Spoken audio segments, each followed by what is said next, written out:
Mini episode 971 of the FDH Lounge is brought to you by Sportsology, delivering unconventional columns and webcasts about sports, TV, music, movies, and more. Follow them on the web at sportsology.com. The FDH Lounge. You'll want to schedule your life around it.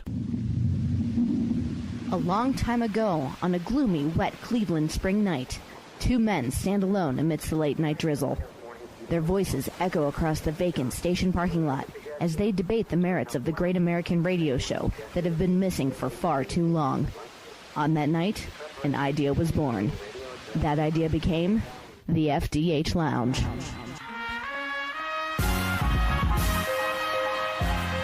Welcome to the FDH Lounge. Just about every match from here on in is one that we should be caring about more than we do. I think, to be sure, the company thought we would be more invested than we are in this next one.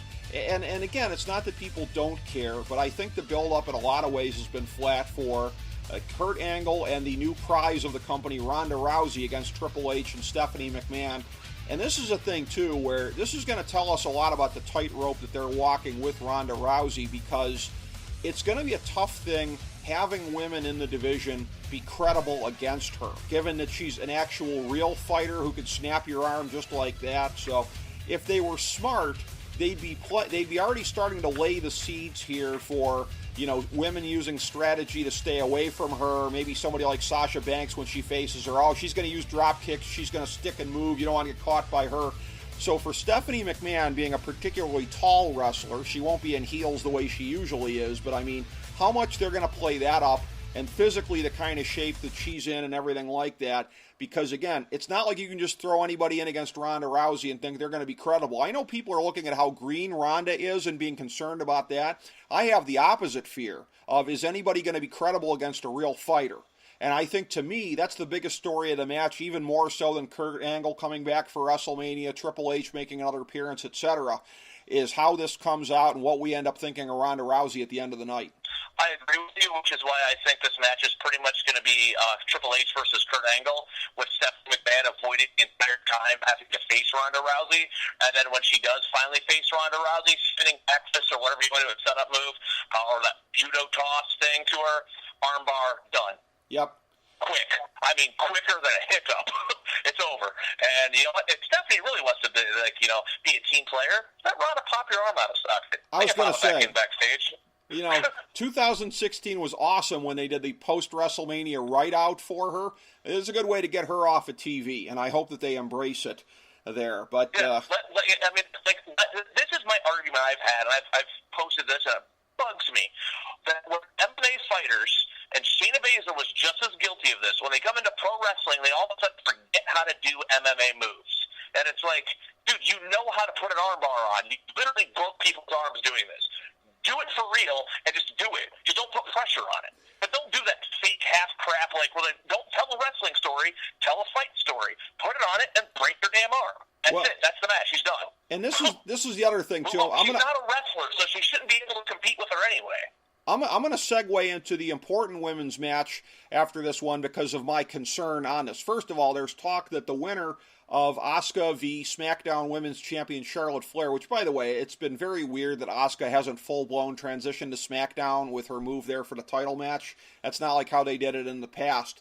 But there's been talk that the winner, and now supposedly it's supposed to be Asuka, they're going to keep undefeated for 365 days to face Ronda Rousey in the main event of next year's WrestleMania, which, again, you look at it this year, you're in danger of doing to the women's division what Brock Lesnar did to the Raw Championship division over the past year of just making everything inevitable. But I have a greater fear as well. Before we get into talking about this match specifically, big picture-wise, of my thoughts about women being credible with Ronda Rousey, I think we're in danger of moving to a haves and have-nots world in the women's division, of where if you're an MMA chick like Sonya Deville, Shayna Baszler, when she gets called up, then you're going to be okay. If you're bigger like Ember Moon, Nia Jax, then you're okay.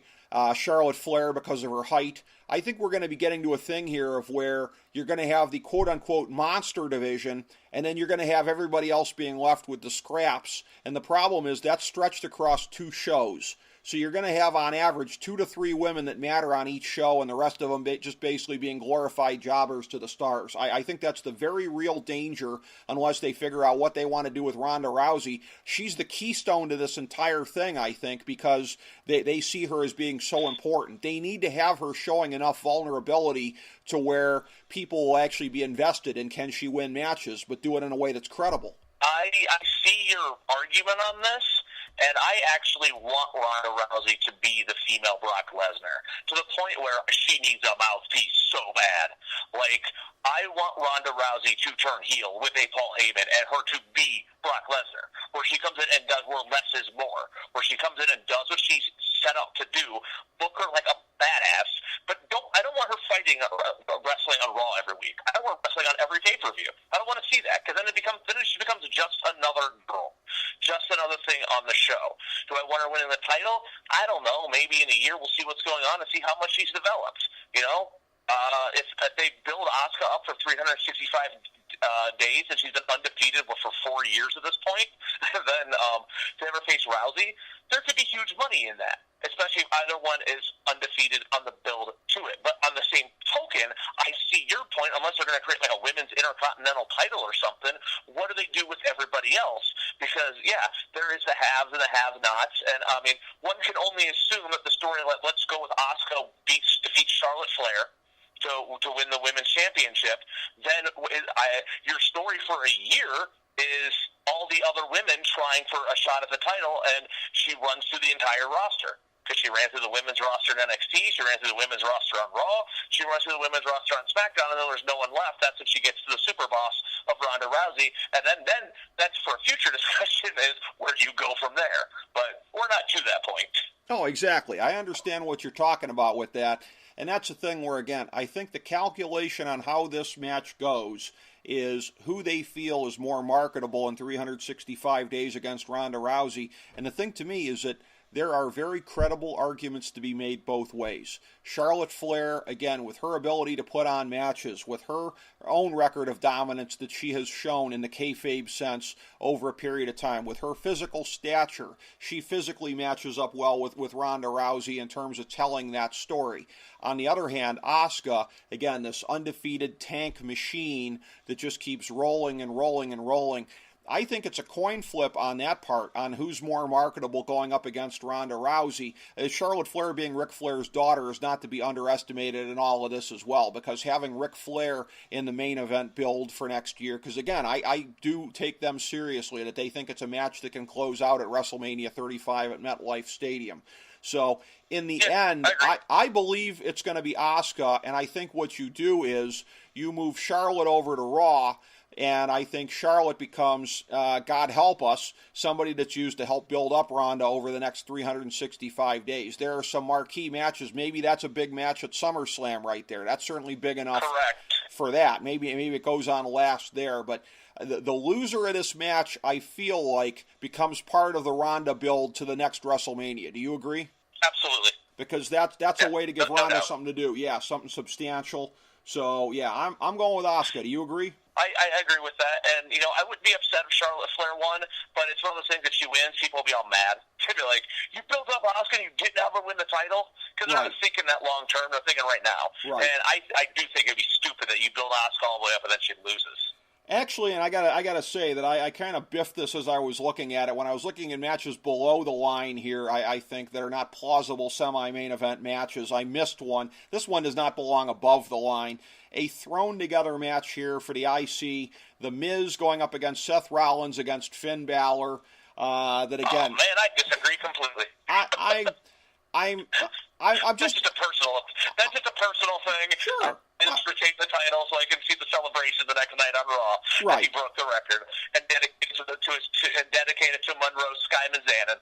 That's all. Although, again, you know what would be interesting? I could buy that if they went with something along the lines of sort of a rip-off of AJ the night after Mania a couple of years ago when Paige comes out. I think it was also in New Orleans.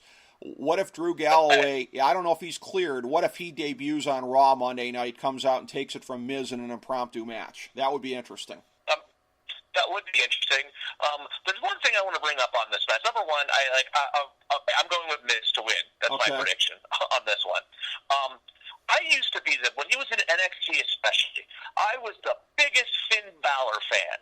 I can't stand him anymore, and I'll tell you why. He doesn't stop smiling. Every time I look at him, I see Vince McMahon's prototype babyface where they're making fun of him, and he just smiles and smiles and smiles. And unless he comes out at WrestleMania as the Demon Joker, like, seriously, stop smiling. I can't buy into it. Like, dude, okay, you can't be happy 24/7, 365 days a year. Quit smiling. Well, here's the thing. And this is what's interesting. Smile off his face. Jake, this is one of the things I love about pro wrestling, because I'm about to go counterpoint on you here. And this is like, people who don't love pro wrestling don't get it. They're not going to understand what I'm about to say. There's these subtle things in terms of character that come into play here. I have felt like, since they formed the Balor Club and they put Anderson and Gallows with him, I have felt, and it's more evident than they're with him than when they're not with him, that it's moving to more of like a Scott Hall cool smirk kind of a thing, and that they're moving away from the wholesome smile kind of a thing. I've felt it turning into like a little bit more of a smirk, possibly prefacing a heel turn here at some point or something like that. Am I looking too hard at this? Yes. Okay. He is just a plucky Vince McMahon smiling, happy-go-lucky babyface. Okay. All right. You could be seeing something into it. I don't. I just see, like, you didn't smile this much in NXT. You didn't even smile this much when you first got here. Why do you keep smiling? Well, you and I have disagreed on other things before, too. I certainly felt like Enzo at NXT was a great act, and I feel like he got Vincified on the main roster. And I feel like, again, but that's what happens a lot of times, and particularly once somebody is, God help them, a comedy face on the main roster. Comedy heel Santino, I got time for him all day long. Comedy face Santino was the worst. He was great as a heel doing the comedy, just intolerable. Worst piss break act I've ever seen as a face. So Vince putting his own stamp on people is usually problematic, Jake. I agree with you. It definitely is. And so we look at this. I kind of tend to agree with you that The Miz is going to win, but I don't care. It just feels like a thrown-together kind of a match here. A match that... If it wasn't for the whole breaking the record thing, the cumulative record, and the fact that he just had a daughter, and the fact that he's from Cleveland, and the fact that, quite frankly, I think Miz should be in the main event. Miz is like one of the most over characters on the show. I absolutely dig Miz. His in-ring work has improved tremendously over the years.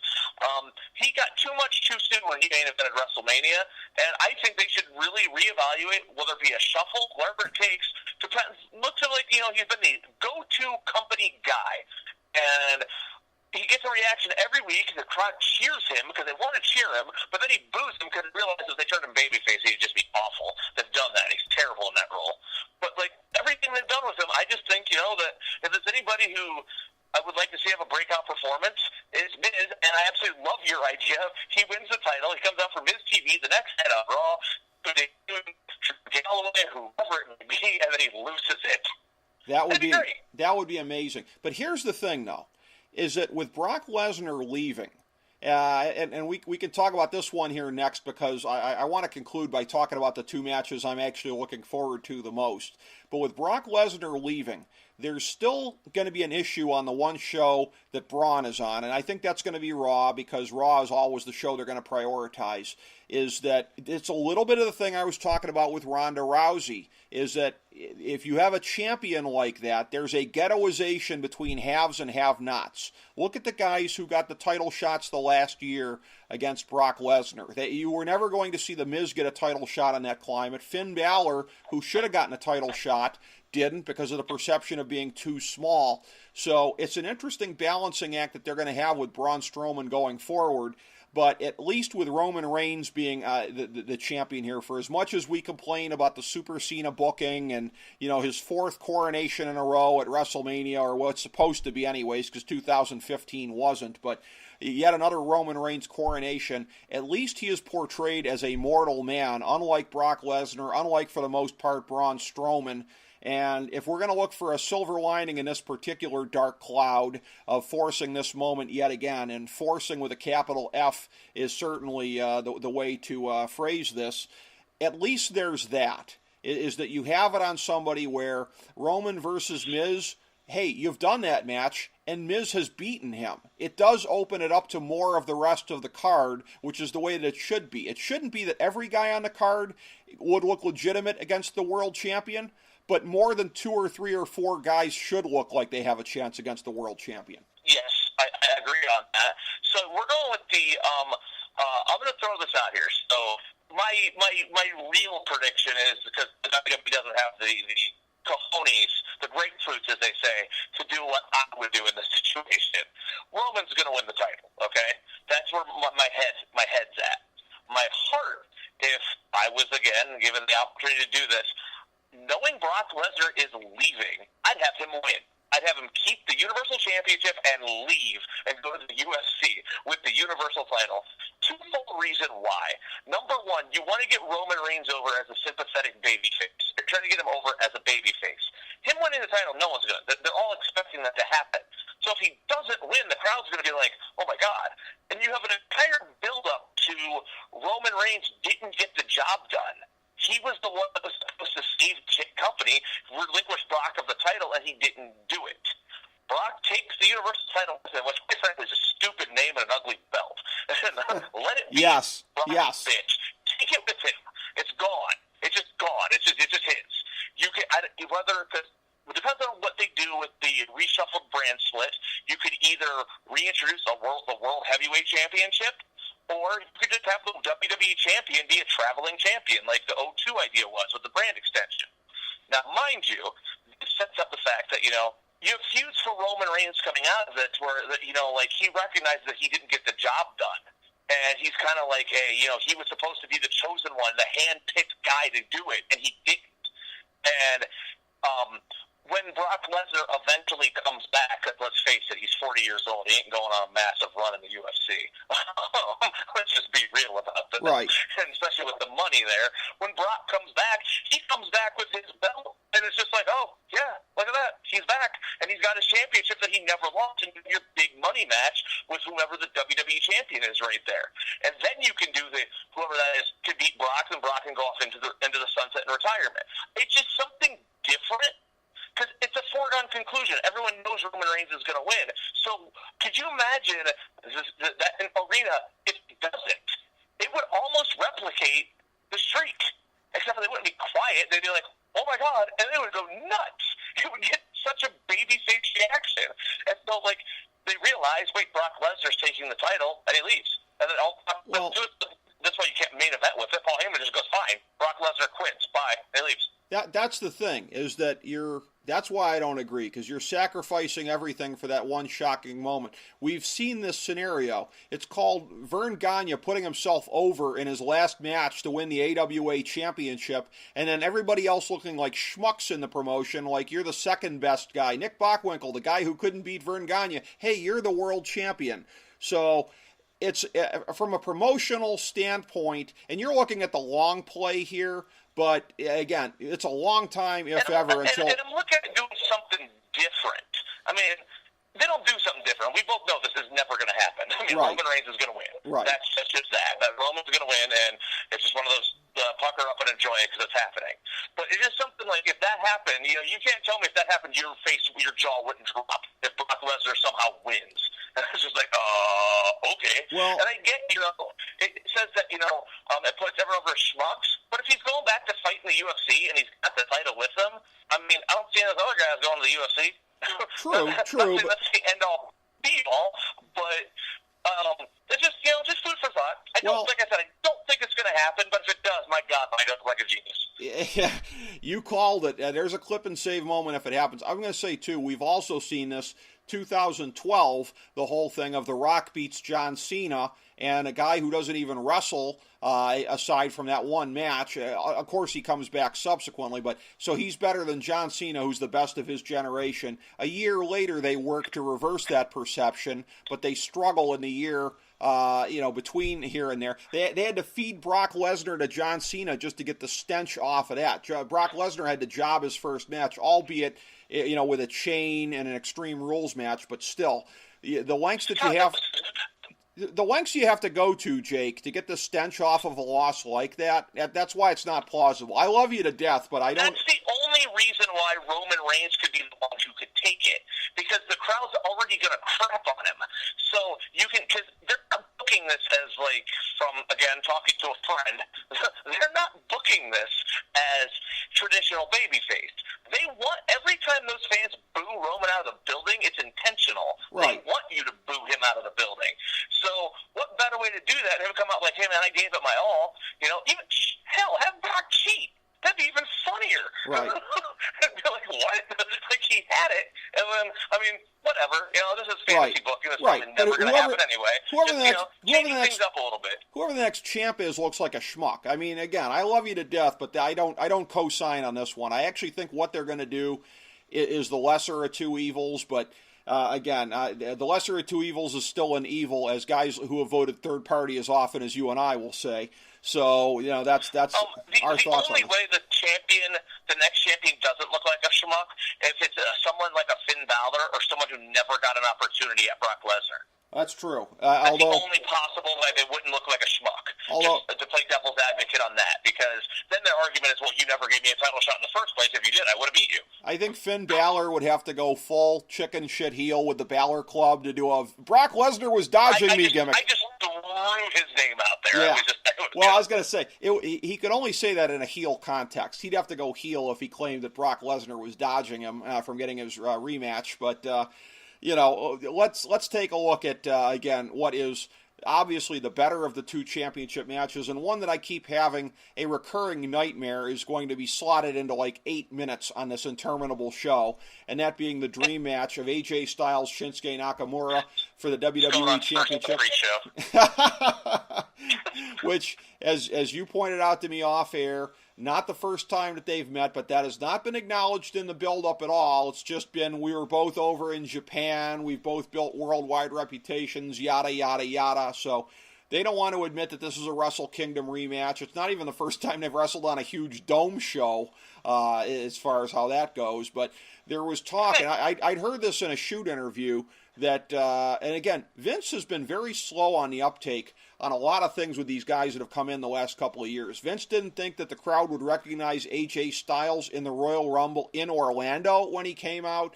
When AJ told Vince that if there was a spot for him and Shinsuke Nakamura in the Money in the Bank match last summer in Philadelphia, of all places, a hardcore city, Vince didn't believe it, and the place went apeshit when it did happen, when they squared off. So there's anticipation out the yin-yang for this one. AJ, again, I guess it's come out that the injury he suffered recently was a knee injury. Hopefully he's 100% and ready to go. This thing, look, if you gave these guys 22 minutes, they could give you a Match of the Year candidate. These guys could definitely... expectations, maybe it's the AJ Styles knee thing that brings them a little bit back closer to reality, because this is one of these ones where if it doesn't really seriously approach 5 stars, people are going to be disappointed. And I hate to say myself included, because you never want to put that kind of pressure on the performers, but they're both so great. And we've only seen it sporadically from Nakamura since he came up the last year in SmackDown. Some of it's the way he's been booked, being fed, as you said to me off air, to Jinder Mahal. Some of it is, again, his intensity in these matches. Why did they do that? I don't know. I'm sorry, but it's that's one of those things. Had that never happened, I think the anticipation level for this match would be huge. Right. It would be so huge. You could have fed John Cena to Jinder Mahal. Who cares? It would have never hurt Cena. Why did it have to be Shinsuke Nakamura in such a stupid way? If you had built up Nakamura like he was in NXT in New Japan as something different and special, it would have been okay, but I have a fear that this audience isn't going to be the casual audience. This is going to be the sparkiest of sparkertons. But my fear is it's just he comes across as and I'm talking to people, he's just another guy. They're I don't get what the big deal is. If you come to my house, I have a Shinsuke Nakamura autograph over my doorway, for crying out loud. And you see, I don't get it. I don't get it. Then you have to explain it to them, and it's Oh, man, it's like, we are where we are, so we got to be happy with what we've got, but I just think it could have been so much more. It is, and I was describing this a year ago when there was already a sense, just because with AJ Styles being on SmackDown, there was always, even though he was not in the title picture at the time, there's always the chance he's going to be back in the title picture, and with Nakamura coming up, I remember speculating about this time last year, maybe that could be the SmackDown title match in the Superdome, and that if it were the case, I said it would be like the Hogan Warrior for the Smark generation, because I really feel like that's going to be the case, because these are just about the two biggest guys right now in terms of the Smarks out there, at least the two biggest guys in the company. I mean, biggest guy maybe not named Omega. And the sad thing is, at one time, Finn Balor could have possibly fit into this conversation as well. But these are the two guys that you're basically looking at here. You're right that Nakamura's got tarnish on him. It's funny because you and I had seen last August 1st on SmackDown, John Cena did a clean job to put Nakamura over right in the middle. And that was undone by what happened at SummerSlam. I agree with you that it was disastrous to feed Nakamura to him in that kind of a manner. And something that they never, ever should have done. I think that's the reason, because they knew they needed to make this match mean something, that they did the Raw side where the champion didn't come out of the Royal Rumble. I think they felt like if Nakamura won the Royal Rumble that they could undo some of the damage, and maybe they have to whatever degree. I'm looking at this, and again, in terms of who needs it more, based on how he's been booked, it ain't even close. If you want to see what you got in Nakamura, if you want to give a chance for the guy to be all he can be, he has to win this match. The same is not true of AJ Styles, who is just about the closest thing you have to a bulletproof performer in the company right now in terms of wins and losses. So Nakamura wins this match. For the perception of people who follow the international stuff as well, that makes AJ 0-2 against him. But again, they're lucky that in the WWE universe, people don't know that, and it won't be as damaging to AJ. I don't want them to move him to Raw. I fear that they will, because again, I fear that he's only going to be fed to Roman Reigns if it happens. Keeping him as the man who built SmackDown Live, I think that works. I want to see more matches between the two, and I wouldn't fart at putting it back on Styles at some point, but I want Nakamura to get a run. I think he will. I think it starts here. I really hope you're right. I really do. There's two things that concern me. One is the build-up to the match every single week has Shinsuke Nakamura as a smarky asshole saying, I'm going to beat you at WrestleMania with a knee to the face. Which almost makes me believe he's not going to beat him at WrestleMania with a knee to the face. That's one that has me concerned, just WWE style of booking. And two, will Vince McMahon put two of his top titles on two Japanese competitors? I hate to go there in 2018, but that's also a fear that I have, especially the fact that the next day they're going to go fly across to the Today Show. Yeah. Which would be fantastic, seeing Shinsuke Nakamura and Asuka on the Today Show. We don't understand what you're saying, but we'll be honest, it'll be Roman Reigns going out there, right, to do that interview. But that's the thing. But we will talk about the build to this. Yeah, it's been awful. How much better and different things would have been if you would have just stupid Jinder Mahal thing never happened. Right. Okay? Let's just go with that. Randy Orton kept the title till SummerSlam. Shinsuke Nakamura defeated him at SummerSlam for the championship, because why would Orton need it at that point? Held the title through Survivor Series, so it was Nakamura versus Lesnar, and Lesnar still beats Nakamura, okay? And then we get to the Royal Rumble, and it's AJ Styles who wins the Royal Rumble for the opportunity to get the championship back and to get vengeance against Shinsuke Nakamura. And it would tell the story of that, hey, you have my title, and we have a past. That story would be so much better, but nope, we had to give two craps about India. No, exactly. In an aborted experiment anyways, that was over before they went to India, plus he jobbed in India to Triple H, which just, What the heck? Yeah, I mean, it was just that. It's like the punk all over again. Yeah, it ends with Triple H winning somehow. What? Yeah, That entire disastrous reign was just set up so he would be strong enough to be perceived as being a worthy jobber to Triple H in his home country. But that whole thing, listen, here's a scenario I wouldn't have farted at either, even though it wouldn't have involved Nakamura walking out with the title.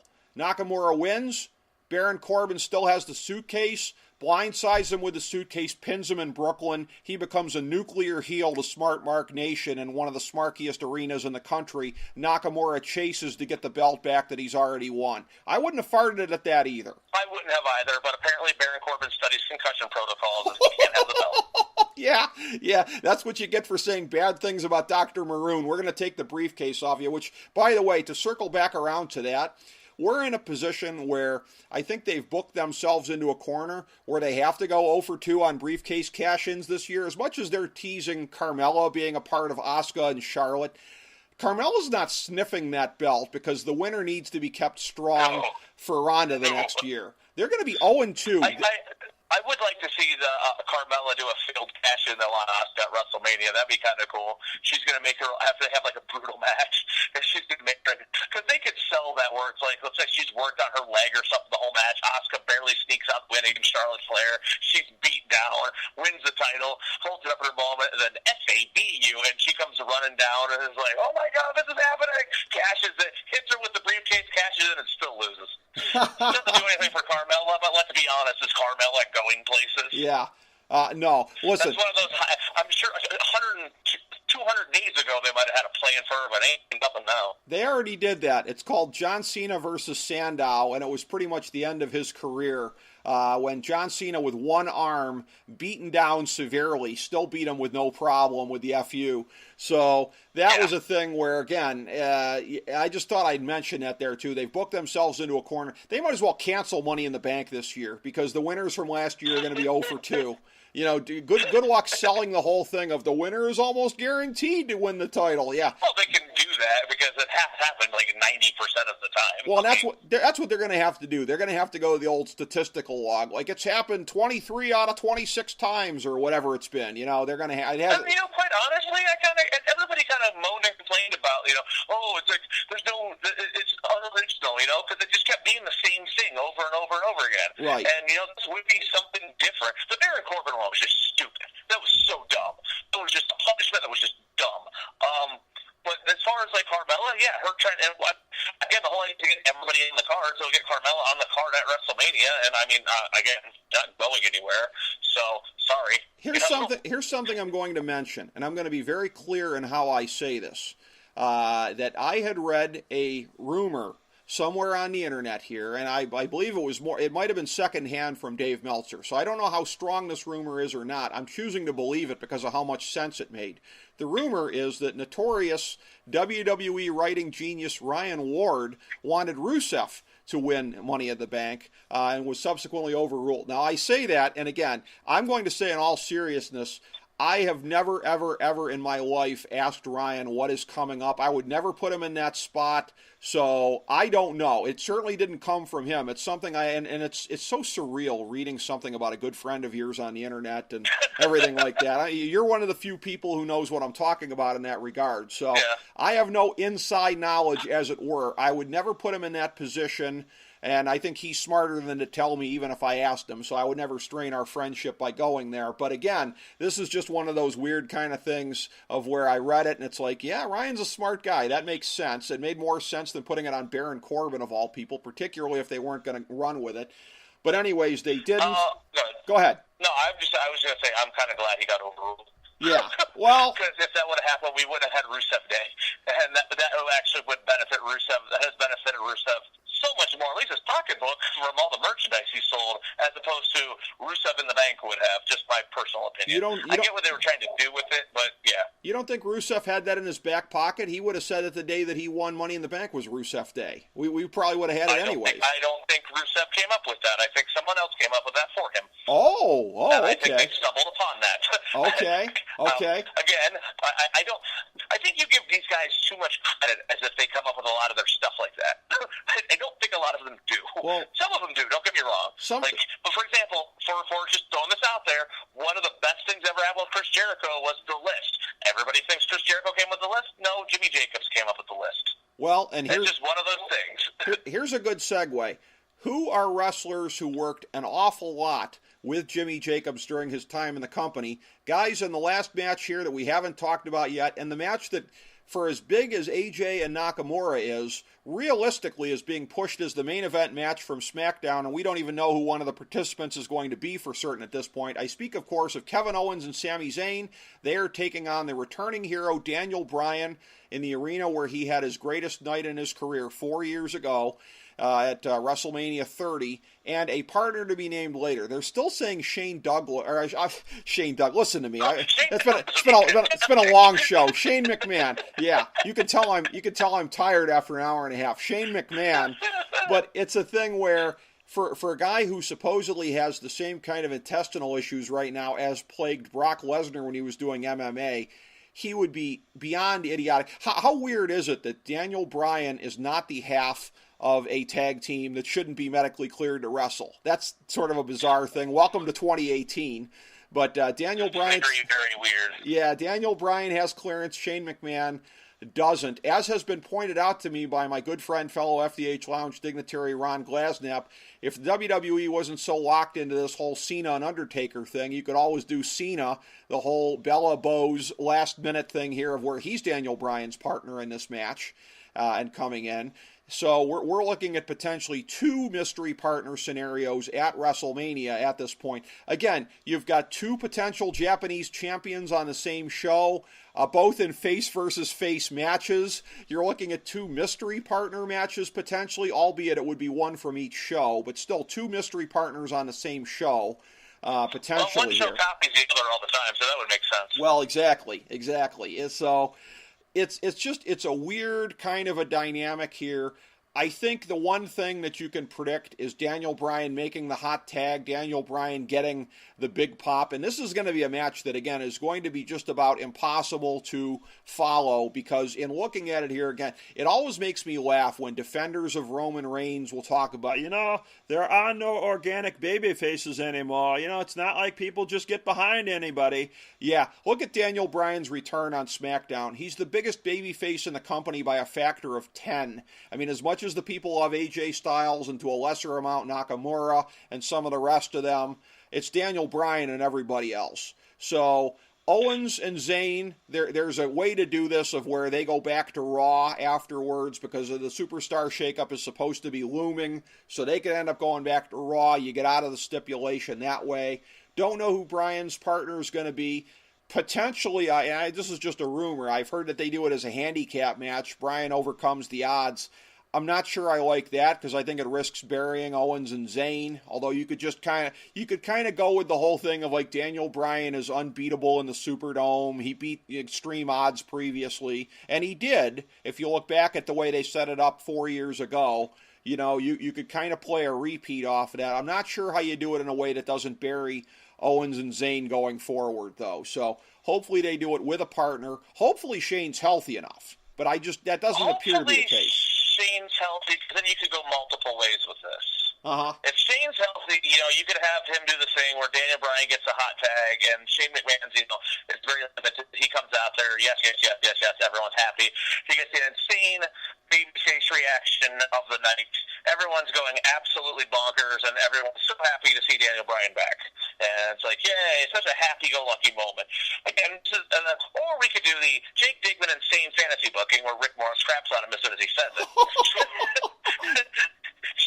Shane McMahon goes to the hot tag of Daniel Bryan, and Daniel Bryan just walks away. You want to talk about nuclear heat? I mean nuclear heat. That crowd would be livid. Livid. He just like, nope, and walks away. It's too organic. If you built to the story where, like, he was, if they didn't go through the whole thing of where he announced to all the doctors how he was medically cleared, the only way that could have worked, because I thought about this as a scenario, is if Daniel Bryan just announces himself as a tag team partner, and then they agree to, like, the whole harmless thing, and he's like, well, fine, then you have to sign a whole harmless, and we're not responsible. So fine, I'll do whatever you want. You let this guy do it, you let this guy do it, you let ankle wrestle with a broken neck, you let this happen, let me do this. And then he comes in, and the crowd goes nuts for it, and they agree to it. But the fact that they went through such a big deal to show that he's medically cleared, I don't think they will go that route. I think originally when this story storyline was kind of playing out, I thought maybe that might be a way they would go, where the whole thing would be like, it would be Owens and then Zayn against McMahon and Bryan, and if basically like if Bryan lost, they had to leave SmackDown because he wanted to leave anyway. So I could see that, but now, no, I think it's just going to be, I don't know who the tag team partner is going to be on this. If it's not Shane, even if it is Shane, I think it's going to be Daniel Bryan, taking them down. Absolutely triumphant moment of, where he returns back, and there's your new number one babyface. Well, yeah, and that's here. Enjoy your belt, Shinsuke Nakamura. He ain't having it for long. Well, that's true, and again, and I think they're going to be doing a thing of where they save Bryan for pay-per-views, TV, and then maybe the occasional big house show like the MSG holiday show and whatever. But I think Daniel Bryan's going to be on a fairly limited schedule, which is as it should be. There's been more talk of Shane going heel, which doesn't make sense in kayfabe anyways, as his original grudge was with Owens. But that would be a thing. I'll tell you what, though.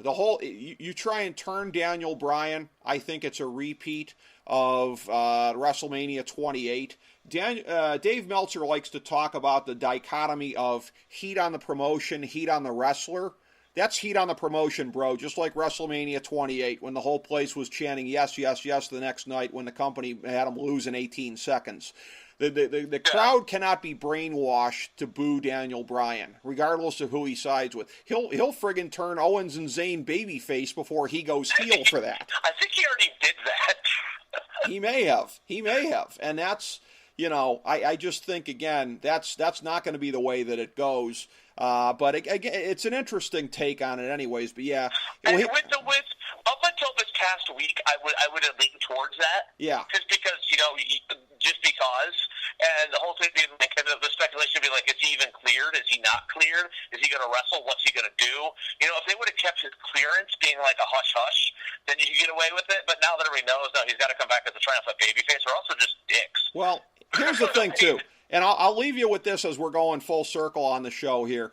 Something that probably won't happen, although it could because it's WWE and they ignore plot holes, it would be ignoring the large plot hole of how Shane McMahon spent the fall of 2003 wrestling. It would ignore the large plot hole in terms of what happened around the time of last year's Survivor Series with Daniel Bryan. But there's a tag team reunion that they could say that Shane arranged for Daniel Bryan. Team Hell No? Team Hell No. Could be. Yeah, that could happen. Yeah. Yeah, that could happen, and I think everybody would be okay with it. They ignore bigger plot holes than that all the time. Kane coming out. Plus, if Glenn Jacobs is a little bit concerned behind the scenes that his character has been a little too heelish with the primary coming up in Knox County, Tennessee, there's a way to get back in the good graces of everyone kayfabe sense, huh? And I think Tennessee still goes to kayfabe a lot. And then he goes, I was in Knox County. Let me tell you, kayfabe's alive and well down there, brother. I've been there as well. It's an interesting community. As a University of Tennessee fan, it's a place that I like going through. I generally go through there once or twice a year on my way to Atlanta, and I enjoy the town, albeit I don't know what stretch you were on as far as the road there. I loathe the way that 75 breaks up into like 5 pieces, like it's freaking Akron or something. Yeah, that was weird. I hate that. I hate cities where you have to, in order to stay on the same interstate, you have to keep making changes, and you got to change on the left lane here, change on the right lane next time. It's a bunch of crap. Well, I mean, and I'm pretty sure people come through Akron and Pittsburgh. Before you start burying every city here on the show. One other question I have for you before we wrap up this marathon session. They usually like to throw a couple surprises out at us at WrestleMania. If they were to do a surprise segment, what's one that you would be a surprise that you think might happen? I've got one in the back of my mind. Well, at this point in time, and again, some of it is, again, the political climate and how they figure it's going to go. But if you're talking about something that would be a big surprise as we're sitting here now, but is within the realm of possibility, I say Hulk Hogan getting the un-Benoit treatment and being restored to the land of the living. So I would say that potentially as far as him coming out and being introduced.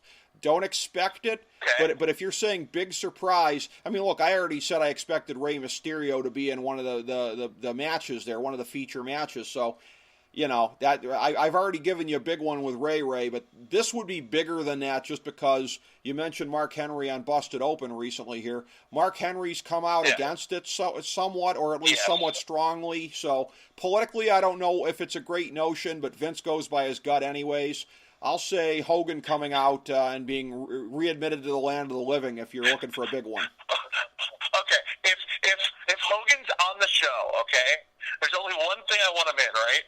A backstage segment, the crowd starts cheering, and as he's standing there, he's like, so congratulations, he turns to the left, and it'd be never more fitting time for this to happen, and then none of those Ron Simmons, and he just goes, damn.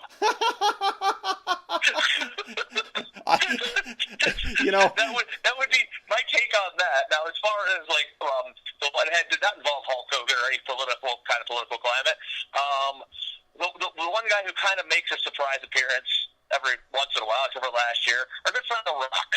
I don't know what his schedule is like, if they can fit him in here, but I would mark out and thoroughly enjoy a segment where all of a sudden you think we're going to a match, and all of a sudden you just hear, ladies and gentlemen, Elias. And Elias does a little segment with The Rock. I think that he called him out on Twitter, and I think that would be absolutely Of course, it's going to end with Elias getting buried, and everyone's going to complain about it. And he's going to take a rock bottom at people's elbow, and everyone's going to be like, Elias is getting buried, boo, we did these pillars. But it would be so entertaining, and the people would eat it up. It'd be fun. And, one of those things that if you can't get Rock, call Steve Austin. Have that stunner instead. Come out there also and be like, try to play guitar, because we know how great Steve Austin is at playing guitar. Well, your scenario is a lot more plausible than mine. I'll tell you this, though, in terms of what you said about Ron Simmons, what I love about you, one of the many things I love about you, Jennings, is that you and I and others among us are of that dynamic of trying to play, can you top this? So I've got another scenario of Hulk Hogan with a black wrestler on something they could do backstage. What if he was to be walking down the hallway, bumps into Booker T, says to him, I heard you were coming for me. Oh, God. Yeah, so we shall see. Oh man. Folks, and the funny thing is, guess what? There's still a Raw and a SmackDown after this. Raw and SmackDown, yeah, let's just any call-ups that we think are going to happen. Authors of Pain are already way overdue in most people's books.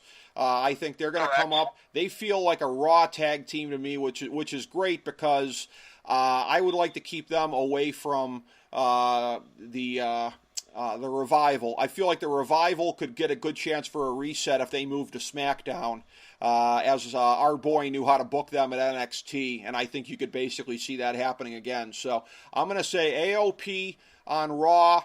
Galloway makes a lot of sense on SmackDown, but as much as Vince loves him again, apparently, he's back in Vince's really, really great good graces. I think it could be on Raw.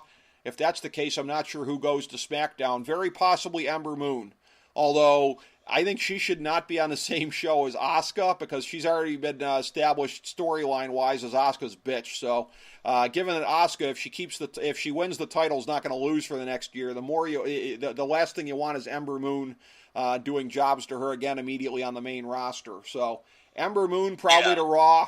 SmackDown's going to get somebody, but they're not coming to mind immediately. Maybe Gargano. Who knows? I see Gargano going to 205 Live. Could be. I just do. I see him.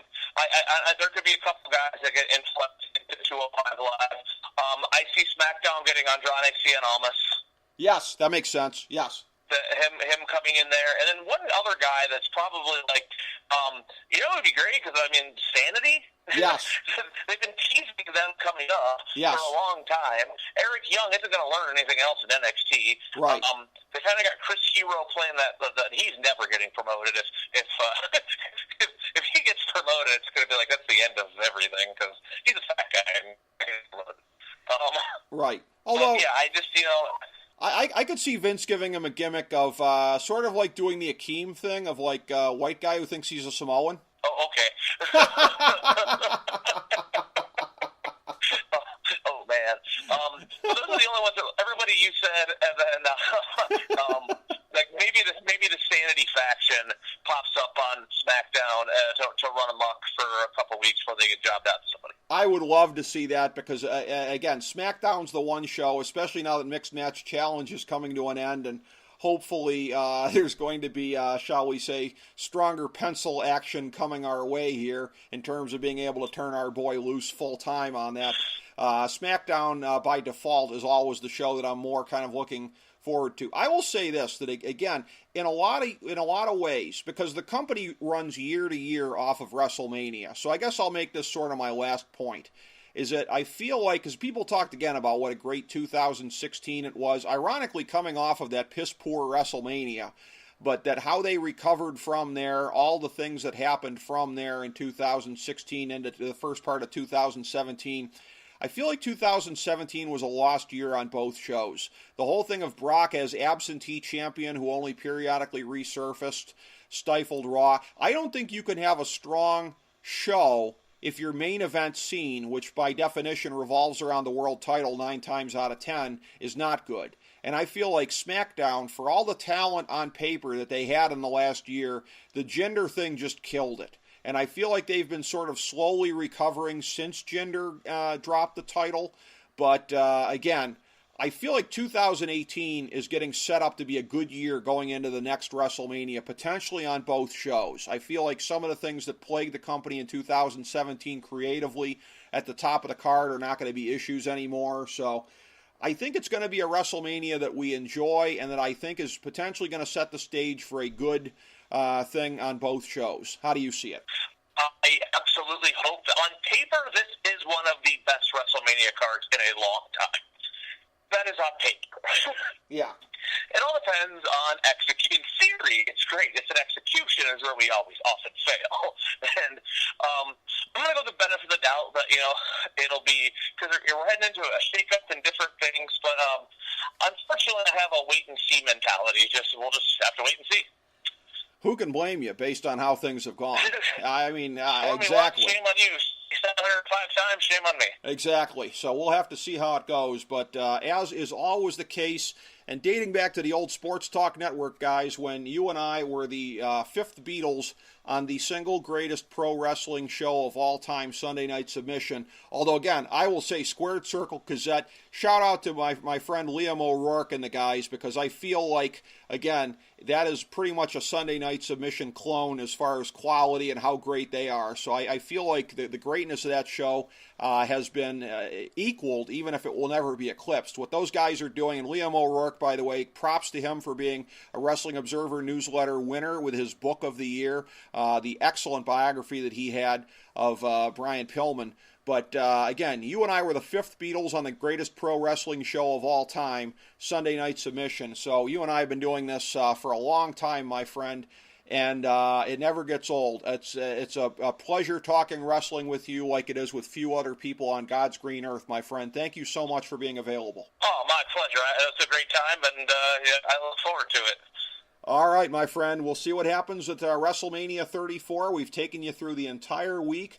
Thank you for joining us here on the FDH Lounge. As we bring the show to a close, we would like to extend our deepest gratitude to NBC, CBS, ABC, Fox, all Clear Channel affiliates, TNT, TBS, USA, UPN, Deadspin.com, YouTube.com, YTMND.com, MySpace.com, various blogs, Fox News, CNN, CNBC, MSNBC, IamBoard.com, Billboard.com, Google.com, ESPN, ESPN2, ESPN News, ESPN Classic, NBA TV, NFL Network, Sports Time Ohio, Athlon Magazine, Comedy Central, Cartoon Network, The Boomerang Channel, QVC, BET, The Spice Channel, Steno Notebooks, Manwich, Papermate Office Supplies, waitresses, strippers, bartenders, garbage men, janitors, microwave popcorn, the writers of The Office, Scrubs, Entourage, My Name is Earl, Oz, Metalocalypse and the Boondocks, Aquafina, and the Periodic Table of Elements.